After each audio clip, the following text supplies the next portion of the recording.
Victims of the Marshalltown fire in the Johannesburg CBD, which ravaged a residential building almost 2 months ago, have accused the shelter management and the city of trying to forcefully remove them. The victims say they have been left in the Hoflands Park Recreational Centre with no food or any of their basic needs being met. SABC News reporter Hasina Gori spoke to human rights activist Chinnah.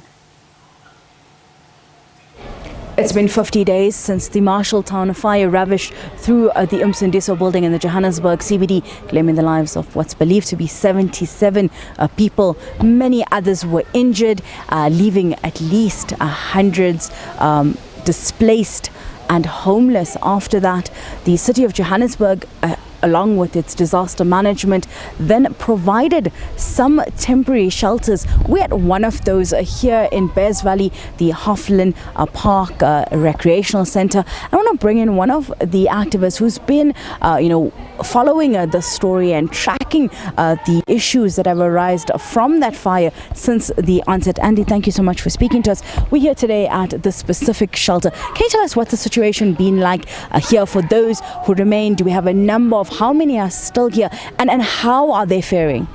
So at the last count we had 105 men, 36 women and 28 children. So behind us is the actual where the men are sleeping in one hall, and on the other side we have the women sleeping there. When they were given the 4,000 on Friday, quite a few left, but I think we are now sitting just over 100 people. The conditions have not been humane. It's a recreation center, so we must emphasize the word recreation, meaning that there's a hall here with one toilet and there's one shower facility for male, one for women. So if you can imagine coming to a party and then you're using the toilet and then you're going home, but this is people living here using those temporary facilities. Those that have been living here, have they managed to slowly rebuild? That fire took them by surprise in that evening, leaving them with nothing but what they had for many of them. How are they doing? The emphasis is on everything. Everything's been lost. So even people, remember, a lot of people didn't have bank accounts because they couldn't afford the bank fees. So from the little that they did, they had it under their mattresses. So everything, as you say, everything was lost. To start up life again with absolutely nothing has been a real challenge for them. We've helped where we can. So got a little funding for one person, bought him stock. He's now able to actually sell his goods, make a profit, and move on. But others don't have family around or close by, so they're still struggling with what they have. Yesterday we brought in baby formula. Today there are more kids here without baby formula, without nappies. And you can understand, as a mom, those are the basics you want. And if you don't have that money, you just can't provide for your child. Yeah. The city of Johannesburg had been working, with finding these temporary shelters and spaces. What other assistance, if any, has been coming from the disaster management, and how has been that relationship between the social workers, the humanitarian communities that we have here in South Africa, as well as government? Hasina, there's been no disaster management. That's what we've been calling for. We're saying treat this as a disaster, not just as temporary shelter. It needs to be a whole holistic solution. So we're calling this a shelter, but it's supposed to be for 72 hours. We're now 50 days into it. So when you ask me, what do I think they're doing, what have they done? As far as I'm concerned, there's a lot more that can be done. And at this stage, I'd like to understand what is the escalation process within the city. So the city is saying, we can't do anything in 50 days. We need to escalate to province or to national government.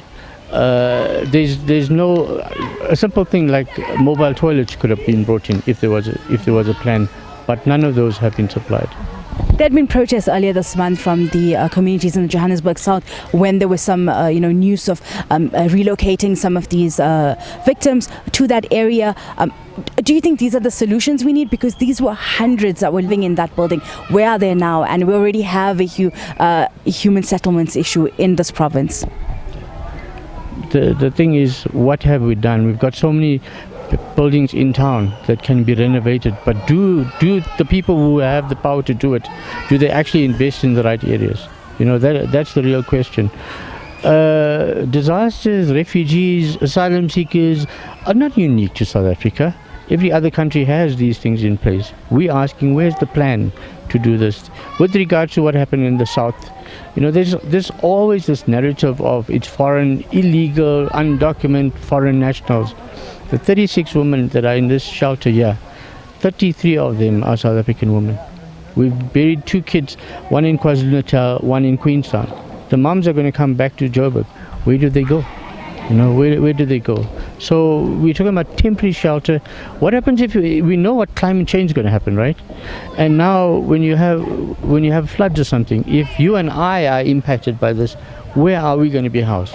Does the city have a plan that is more than just a theory? Is it practical?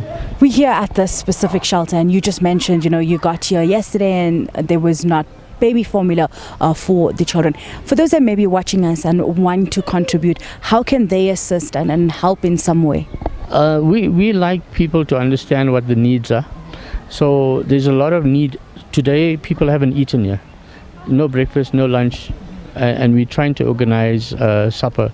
Thank you so much. That was Andy, one of the human rights activists who's been following this specific story, which is the Marshalltown fire, which ravaged through the city on the 30th of September and took headlines, with the numbers of deaths that took place. 77 people lost their lives in that fire.